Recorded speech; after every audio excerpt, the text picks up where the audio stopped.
Bonjour à tous et merci d'être au rendez-vous. Alors aujourd'hui nous allons voir comment calculer un angle dans un triangle. Alors certes, calculer un angle dans un triangle, on a vu ça il y a quelques temps en cinquième, rappelez-vous, c'est le violon. Bah oui, parce que la somme des angles d'un triangle est égale à 180 degrés. Donc autrement dit, pour calculer un angle dans un triangle, il suffit d'en avoir deux. Mais c'est pas le bol. Là, j'ai qu'un seul angle et un angle droit. Si je voulais connaître celui-là, il faudrait que je connaisse celui-là. Je ne peux pas utiliser la somme des angles d'un triangle. Alors, quel autre outil avons-nous? Eh bien, nous avons l'outil de Chaussette. Chaussette, il a toujours dit So, toi. Merci, Chaussette. Donc, pourquoi est-ce qu'on a eu le droit d'utiliser ça? Parce que tout simplement, c'est un triangle rectangle. Alors, on le dit, on l'écrit, on a beau le penser, il faut quand même le lire.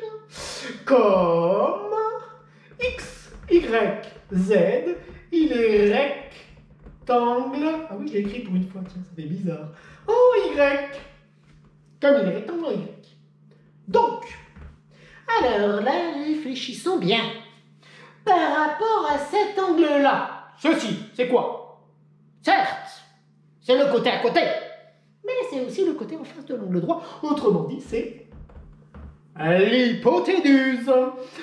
Et ça, c'est en face, donc c'est le côté opposé. Donc, quelle formule utiliser avec hypoténuse opposée? Oh, c'est le sinus.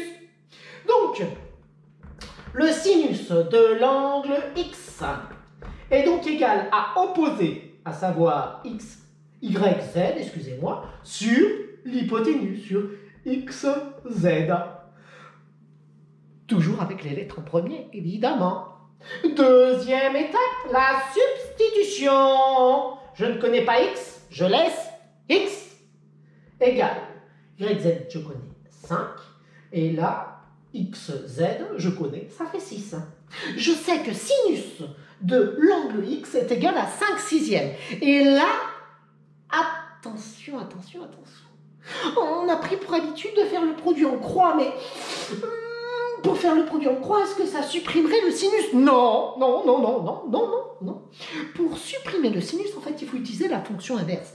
Autrement dit, la fonction sinus moins 1. Autrement dit, pour supprimer ce sinus-là, il faut de chaque côté utiliser la fonction sinus moins 1. Je vais vous montrer sur la calculatrice comment l'utiliser. C'est donc égal à sinus moins 1 de 5 sixièmes. Je vous montre ceci grâce à la calculatrice. Alors, comment fait-on pour avoir sinus moins 1? Alors, pour avoir sinus moins 1, regardez, c'est en fait le arc sinus qui est juste au-dessus du sinus. Donc, on va d'abord cliquer sur seconde et ensuite sur sinus. Vous avez arc sinus. Oui, sur la calculatrice, c'est écrit arc sinus. C'est pas grave. De 5 sixièmes. Alors, vous pouvez soit le mettre sous forme de fraction, soit vous pouvez mettre 5 divisé par 6, et surtout, vous pensez à fermer la parenthèse. C'est fini. Là, je viens de trouver que l'angle, donc il est exactement égal à sinus moins 1 de 5 sixièmes, mais c'est environ égal à 56,4 degrés.